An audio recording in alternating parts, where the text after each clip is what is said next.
Hello everybody, I'm Melissa and welcome back to Book Bar and welcome to another KU check-in. I do this like once every couple months, once a quarter. I did my first one back in February and then I did one, I think I don't even remember, June, and then one in September, and now I'm doing one now. Or maybe it was August. It was August when I did the other one. So I think it was May. February, May, August, and now November. So I am going to talk about the books that I have checked out on KU. From the last, I will also link my other videos up here.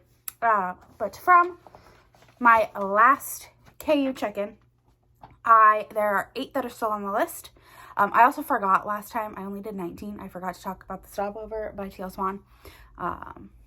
So yeah, there are 8 still on the list, 9 that I have read and returned, 3 that I just returned without reading, and 21 that I have read and returned that I didn't talk about. So I will just briefly mention those. But the books that I still currently have checked out that were on there last time, I don't talk about them. Again, I don't read the synopses or anything like that. I literally am just going to say what they are. Throttled by Lauren Asher, One Hot Italian Summer by Karina Halle, Black by Sophie Lark, which I really do need to get to. The Stray Prince by Ella Fields, Hydrous by Amara Rae, Between Hello and Goodbye by Emma Scott, Could Have Been Me by Audrey Ravine, I think it is, and 1% of You by Michelle Gross. So those are the 8 that are still on the list.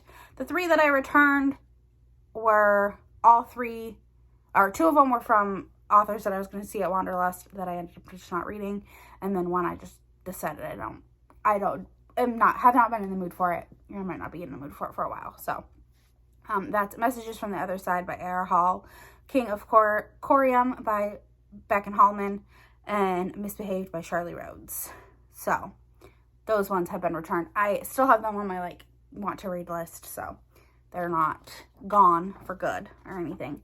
The 9 books that I have read and returned are Dead Man Walking by Jenna Darling, Simmer by C.G. Burnett, Hush Darling by Avery Kingston, The Words by A. Jade, Flaws by Elsie Silver, Witches Get Stitches by Juliette Cross, The Wreckage of Us by Brittany Cherry, It Ain't Me Babe by Tillie Cole, and The Stopover, which is one that I forgot to mention last time, by TL Swan. I have finished that. The 21 books that I have read, so they're in wrap-ups and things. I'm not going to link them all because it would take forever, but they are books that I have read, are The Takeover by TL Swan, Heartless by Elsie Silver, Jack by Layla Faye, Twisted Hate, and Twisted Games, and Twisted Love, all by Anna Huang. I'm just going to say them all right now. Focused, The X Effect, and The Marriage Effect, all by Carla Sorensen. Scoring Wilder by R.S. Gray, The Silent Waters by Brittany Cherry, Beauty and the Baller, and Princess and the Player by Elsa Madden Mills. All Roads Lead Here by Mariana Zapata, Bright Like Wildfire by Juliette Cross, Riot House by Callie Hart, Between Despair and Hope, which is one of my faves, by Jess Wisecup, Blindside by Candy Steiner, Scream for Us by Molly Doyle, I think is who it was, Walking in a Witchy Wonderland by Juliette Cross, and The Crack and Sacrifice by Katie Robert. Now, for the books that I have that are on my KU now, the new books, the 12 new books, which you think I could do the math in my head, but, it's fine. The 12 new books are Always Practice Safe Hex by Juliette Cross. This is the 4th book in the Stay as Well series.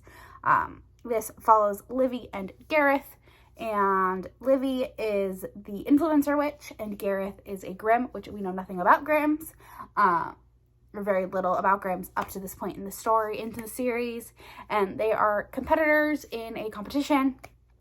In Walking in a Witchy Wonderland, it's like a series of novellas. We get like a little snippet of their novella. We see a little bit of them in Witches Get Stitches. So I'm excited to continue on with their book. I don't know much about it.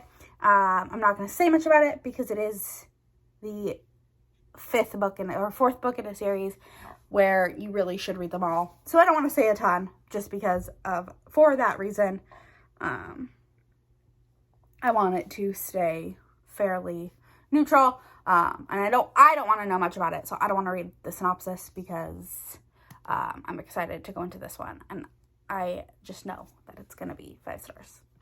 So, Yes. Then I have the Mixtape by Brittainy Cherry. Says, since the death of his twin brother, Oliver's caught between pleasing his fans and finding himself. Emery finds him first. I do own the physical book of this, but if you download the Kindle book, it has Katie read and listen. So that's why I have it. It was on my 5-star predictions for July through September, which I still need to finish. But that's why I got it, because I can get the audiobook. And I just tend to listen to audiobooks faster, obviously, than reading physical books. So, Emery has never felt more alone. Raising her daughter is both her pleasure and her pain, as she struggles to hold on to her job as a bartender and keep a roof over their heads with no one to help them. No support system. Any unexpected expense or late bill could turn their whole world upside down. Reeling from the death of his twin brother and bandmate, rock star Oliver Smith is trying to drink his problems away. Apparently, he isn't very good at it. They follow him wherever he goes. Also in hot pursuit, the paparazzi, who catch Oliver at his lowest. He could have walked into any bar in California, but he walked into hers. Emery helps Oliver lose the crowd, and they find themselves alone. Two people whose paths are marked with loss and pain. However, they hold an unshakable hope for healing. They find solace together, but can their love withstand the world? That sounds fantastic. Rockstar,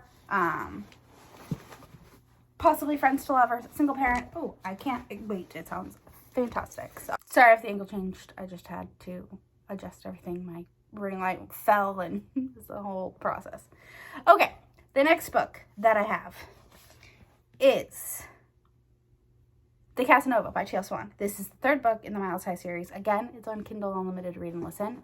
So yeah, definitely had to get it because I've listened to the other two. But in TL Swan's third installment of the Miles High Club, Kate's hot new pen pal is a welcome distraction from her horrible boss. But nobody is as distracting as Elliot Miles, and he knows it. Oh, is Elliot going to be the pen pal? My favorite hobby is infuriating Elliot Miles. Just the sight of my boss's handsome face triggers my sarcasm. God, how he earns his Casanova reputation. If a million women want him with his personality, what the heck am I doing wrong? Disgusted with my love life, I joined a dating app under a fake name and start chatting to a man named Edgar. He's not my type and he lives on the other side of the world, but we hit off a friendship, laugh, and confide in each other. But lately, things are getting weird at work. Elliot's being attentive. His eyes linger a little longer than they should, and there's a heat between them that I haven't felt before. And then, in the shock of all shocks, he tells me that my vulnerability is appealing. When was I vulnerable? Horror dawns. Has my boss been reading my emails to Edgar? Damn it, why did I use my work email? Oh no, does he know what I really think of him? I'd rather die than admit it. Or worse, is it possible the man I loathe in real life is the man I'm falling for online? That sounds fantastic. I'm not a huge fan of the hidden identity thing, so we'll see. But now that I know that it is going in, it might help me like it a little bit more. I don't know that anything will be better than the takeover, but we'll see. Yeah, I definitely want to get to that one soon. Then I have King of the Court by R.S. Garay. I have heard nothing but good things. It's a sports romance. That's all I know. We don't get a lot of NBA superstars coming through little old Pine Hill, Texas. Oh, so it's small town and sports romance. Sign me the heck up. It's like all of my favorite things. That's why everyone's in a tizzy over the fact that the USA men's Olympic basketball team will be training here of all places before this year's summer games. With little else to talk about, rumors about the players have been spreading like wildfire. And there's one man in the middle of it all holding the match. Ben Castillo, NBA champion, Olympic gold medalist, wildly hailed King of the Court. I don't even need to keep reading. I already know I'm going to probably love it. Fantastic. Then I have Coach Me by Shenora Williams. This is a coach and athlete romance. Yes, please. Coaching was never this difficult until the rookie came along. I had no idea Amber Lakes would become a constant light in my miserable life. Her smile isn't supposed to warm my heart, and the sight of her tears isn't supposed to make me want to protect her. We're not supposed to touch, let alone kiss. We definitely aren't supposed to exchange hidden stares while we're around each other. But I've fallen too hard for her, and despite how big the risks are, I can't seem to pull away from her. Now. None of this was ever supposed to happen because she's my track student and I'm her coach. I could lose everything if we got caught. Yes, that's fantastic. Then I have Requiem, A Dark Academia, Enemies to Lovers by Callie Hart. I know that Tori from Novel Life just absolutely adored this, so had to download it because I did like my other book by Callie Hart that I read and I wasn't ready to move on in that series. So Sorrel, he's going to pay for what he's done. Theo Merchant was born into a kind of privilege I've never known. He has everything I don't. Money, a private school education, popularity, a bright, shiny future full of success to look forward to. He took the only thing I had going for me, my best friend Rachel. Now that she's gone, I have nothing left to lose. I will infiltrate his world. I will cradle his worthless heart in my hands. I will burn down his entire life and destroy everything he holds dear. I have enrolled at Tucson Academy to learn, and I could destroy him. I've come to destroy a monster and won't leave until he's dead. Woo! Theo, she has no idea what she's getting herself into. Sorrel Voss is intelligent, caustic as hell, and quite possibly the most beautiful thing I've ever seen. She's also going to get herself effing killed. She's a fool if she thinks I'll go easy on her just because she's broken. You don't venture into the lion's den and walk away unscathed. She has her secrets, that's fine. My secrets will unravel her until she comes apart at the seams. She will bow to me, and she will break. And then I will make her mine. Whew, that sounds fantastic.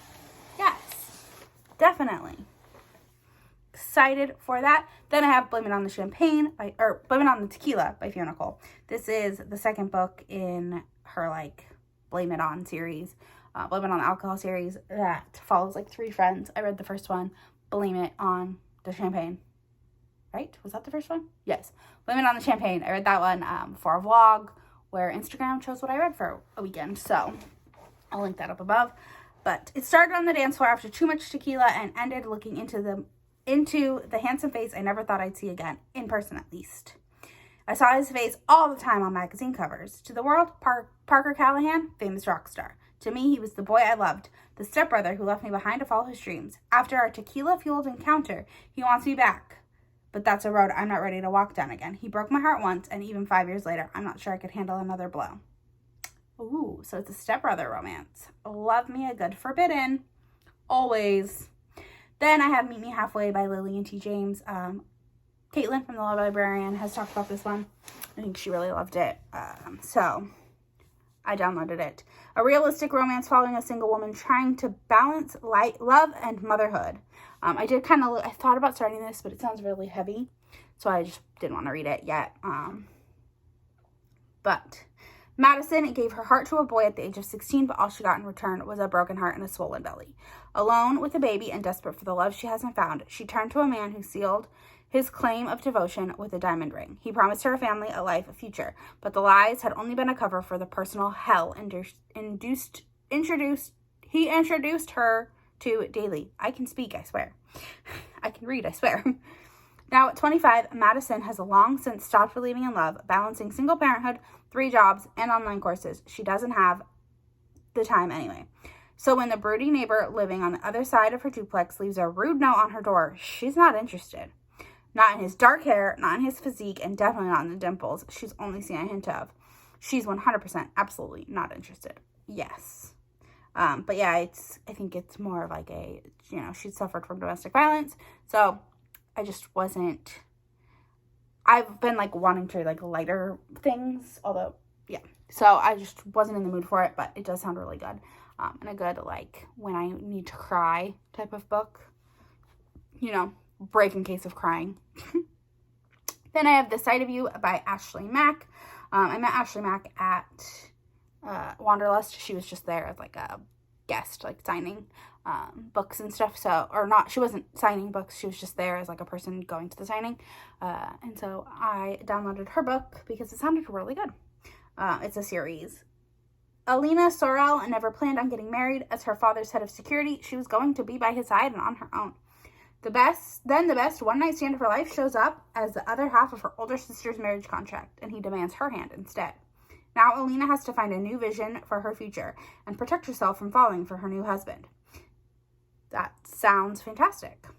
I love things like that. So, yeah, that one was more of just a download because I want to support the author type of thing. And I do really want to read it. So, then I have Last on the List by Amy Daws. It's a single dad romance. I love a good single parent. A lot of single parent romances on here right now. Only a bad nanny knows what it's like to kiss the boss. And I've been really loving the nanny romances. Heartless by Elsie Silver is a fave of the year. So, had to get the nanny romance. CEO millionaire Max Fletcher is a single dad in desperate need of a nanny. Cozy Barlow is in the middle of her self-appointed gap year. I might have a hard time with her. The fact that her name is Cozy because my cousin's nanny, her name is Cozy. Well, her name's Cosette, but everyone calls her Cozy. So, might struggle with that. I might have to like change her name in my head to something else. And what's funny is she made it, like she came to be their nanny for her gap year. Obviously, different situation. My cousin is not a single dad. And it's his wife's cousin. That's their nanny, but she goes by Cozy, so it's kind of funny. And doing everything she can to detach from her past. When her sister begs her to interview for the nanny position of a high-maintenance client, she doesn't have a good enough reason to say no. When Max locks eyes on the 20-something in a tie-dye sweatsuit who pitches the idea of daydreaming all summer, he prepares to give the nanny the boot. One problem, Max's little girl thinks this plus size in body and spirit nanny might give her the new bestie, so he hires her. So she hires her on the spot. Now Max is stuck with this bizarre woman who hates everything he represents: corporate greed, money, status, and power. But one stormy night when the power goes out, he discovers that Cozy doesn't hate him. In fact, he's the leading role in her fantasies. Oh, man. Yes. Then I have City of Gods and Monsters. This is by Kayla Edwards. This is a fantasy romance that I've heard about. And it sounds really good. Welcome to the city of Angel Fiend. We hope you survive. Lauren Calla has only ever been ordinary as a human struggling to survive in the city that caters to the needs of vampires, werewolves, witches, and other supernatural creatures. She's always assumed her life would remain simple, predictable, and safe as her world would allow. Until she barely escapes abduction at the hands of the Darkslayers, supernatural bounty hunters that possess the Sight, a magical tracking ability that allows them to see a person's aura, and one of her friends is taken in her place. The abductors are demanding a ransom, Lauren's life, in exchange for her friend's safe return. Lauren will do anything it takes to get her friend back, even if it means accepting help from Darien Castle, the leader of the Seven Devils, the most feared dark-slaying circle in the city. Yes. Enemies to lovers. Darren specializes in tracking down demons and criminals that are better off dead than alive. So when he takes a job to track down Lauren and finds out she's human and couldn't hurt a fly if her life depended on it, he decides to protect her instead of turn her in for a reward. As much as Lauren doesn't want to admit it, Darien is her best and only chance at finding her friend alive. If she can somehow manage to get along with him and not fall head over heels in love with him in the process, which is far easier said than done. Yes! I actually will say that I have started this. I've only read a chapter, so don't have enough to say, but on my next KU check-in, this book will no longer be on there. So, but yeah, those are the 20 books that I have. Editing Melissa here to say that I forgot to mention Loveight Farms is also on my KU. I have read it. I haven't returned it because my mom wants to read it. And we share a KU, and so I just left it on there. Loveight Farms by BK Borison. It follows a girl who owns a Christmas tree farm, and she needs to fake date her best friend. And of course, fake dating leads to real feelings. It was fantastic. I gave it 4.5 stars. I loved it. But yeah, it's still on my KU, but I have read it, and I just haven't returned it because my mom wants to read it, and she's reading ACOTAR right now, but she's going to read it right after. So that's why it's still on there. Otherwise, I would have removed it and downloaded something else and just re-downloaded it when she was ready to read it. But she said it's the next book she's going to read. So I left it on there. So I do want to mention that Loveight Farms by BK Borison is still on my KU. Check it on my KU. So yeah. Back to Past Me. hopefully by the next KU check-in in February, I will finally have some of these that I think have been on there, like, throttled since my first KU check-in. Hopefully some of those will be gone. So we'll see. I might do like a whole like 1 year of KU check-ins in February when I do it again. Because I do enjoy doing these. It's fun for me to check in on what I have. Because sometimes I forget some of these that like I downloaded a while ago. Like, you know, I had forgotten about last on the list. I've had that one downloaded since pretty soon after my last KU check-in. So I've had it downloaded for a while, and I kind of tend to forget what's on there. So, yeah, I'm excited to continue. If you got to the end of this video, leave me a angel with the halo, the little baby angel with the halo emoji for City of Gods and Monsters, because, you know, gods, I guess. So, yeah, don't forget to like, comment, subscribe, all the fun stuff. And if you've read any of these and I need to prioritize any, let me know. But yeah, liking, subscribing, comment, all that stuff, it really helps my channel out. And I'll see you all in the next one.